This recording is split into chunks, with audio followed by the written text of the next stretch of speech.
Hello dear students. So today we are going to discuss about the remaining question answers of the same chapter, that is reproduction in animals. So here is question number 6. Define asexual reproduction. Describe two methods of asexual reproduction in animals. इस question में हमको asexual reproduction define करना है और इसके दो methods define करने हैं. ठीक है, वैसे तो मैंने आपको इसके 6 मेथड्स पढ़ाए हैं, बट क्वेश्चन में हमें 2 ही मेथड्स जो है एसेक्सुअल रिप्रोडक्शन के वो डिफाइन करने हैं. ठीक है, सो सबसे पहले हम पढ़ते हैं what is asexual reproduction. Okay, so this is a mode of reproduction in which only a single parent is involved, is called asexual reproduction. In this type of reproduction, sex cells are not produced and no fusion of gametes take place for the reproduction of zygote or offsprings. Asexual reproduction takes place in amoeba, hydra, yeast, sponges, starfishes, etc.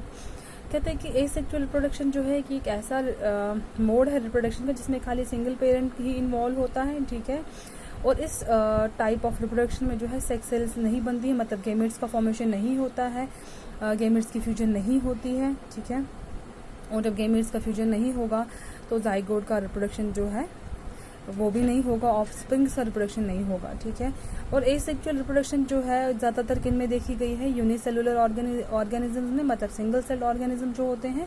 For example amoeba है, hydra है, yeast है, sponges है, स्टारफिशेस है. ठीक है, सो the two methods of asexual reproduction are, one is binary fission and the second is budding. So जो दो methods हम यहाँ डिस्कस करने जा रहे हैं उनमें से एक है binary fission और दूसरा है budding. ठीक है, so let me tell you what is binary fission. In binary fission, a single parent cell is divided into two equal individual cells. As in amoeba, it divides into two by division of their nucleus. Each part of them gets one nucleus and develops into separate individual. So क्या होता है binary fission? Binary fission जो है ये हमने basically amoeba में देखा है, जो कि यूनिसेलुलर ऑर्गेनिज्म है. इसमें क्या होता है, जो सिंगल पेरेंट सेल है, ये सिंगल पेरेंट सेल है, ये डिवाइड होता है 2 में, 2 इक्वल इंडिविजुअल सेल्स में, जो आप देख सकते हैं लास्ट पे. ठीक है, क्या होता है इसमें न्यूक्लियस जो वो इलोंगेट हो जाता है, जो फाइनली बाद में डिवाइड हो जाता है, और हर एक पार्ट को, हर एक सेल को अपना न्यूक्लियस जो है मिल जाता है, और ये सेपरेट इंडिविजुअल्स में ग्रो करते हैं. ठीक है, this is parent cell and these are the daughter cells. Okay, so this is the binary fission method. Okay, number 2 हमारा है budding. In budding, the organism develops a bulge called bud, which further develops into an adult organism and separates itself from the parent body, and this type of reproduction is shown in hydra. और budding में क्या होता है, organism जो है अपनी body पे एक बल्ज शेप जो है प्रोड्यूस करता है, डेवलप करता है, जिससे मतलब एक आउटग्रोथ डेवलप करता है ये पेरेंट बॉडी पे, जिसे हम बड भी कहते हैं, जो बाद में धीरे धीरे जो है फर्दर डेवलपमेंट जिसमें होती है, धीरे धीरे वो बढ़ जाता है.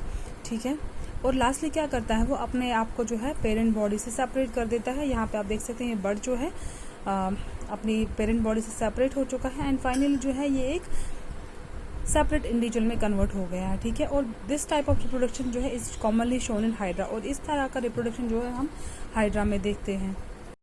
सो next our next question is, in which female reproductive organ the embryo gets embedded.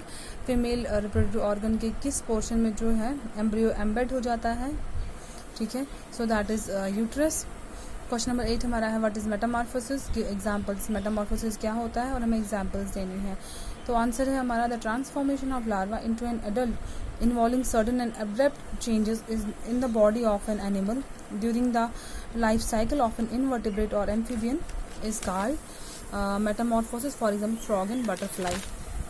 सो कहते हैं मेटामॉर्फोसिस एक ऐसी प्रोसेस जिसमें ट्रांसफॉर्मेशन होता है लार्वा से जब एडल्ट बनता है, तो इसमें कुछ एब्रप्ट चेंज आती है, लगातार जो है बॉडी में चेंज आती हैं एनिमल के during the life cycle of an invertebrate, चाहे वो इनवर्टिब्रेट हो या एम्फीबियन हो. इनवर्टिब्रेट आपको पता ही है, ऐसे ऑर्गेनिज्म जो विदाउट बैकबोन होते हैं, और एम्फीबियंस जो होते हैं वो विद बैकबोन होते हैं, उनका जिनका एक प्रॉपर बैकबोन होता है और इंटरनल स्ट्रक्चर स्केलेटन भी होता है. ठीक है, तो इसी प्रोसेस को हम बोलते हैं मेटामॉर्फोसिस. और मेटामॉर्फोसिस की प्रोसेस जो है जो कॉमनली देखी गई है फ्रॉग्स में देखी गई है और बटरफ्लाइज में देखी गई. इनमें जो है ड्रास्टिक चेंज आती है, बहुत जल्दी जो है बॉडी में चेंज आ जाती हैं. सो अगला हमारा है question number 9, differentiate between internal fertilization and external fertilization. हमें जो है इंटरनल फर्टिलाइजेशन और एक्सटर्नल फर्टिलाइजेशन के बीच में डिफरेंस बताना है। सबसे पहला डिफरेंस जो है that is the fusion of male gamete and female gamete occurs inside the body of an female body such as human beings, birds and mammals. So internal fertilization जो है एज अ नेम इंडिकेट्स जो which takes place inside the body of a female, जो female की बॉडी के अंदर fertilization हो, ठीक है। इसमें male gamete sperm, female gamete ova जिनका फ्यूजन होता है, और कॉमनली जो ये रिप्रोडक्शन, ये जो फर्टिलाइजेशन देखी गई है ह्यूमन बींग्स के अंदर, बर्ड्स के अंदर, मैमल्स के अंदर, ठीक है।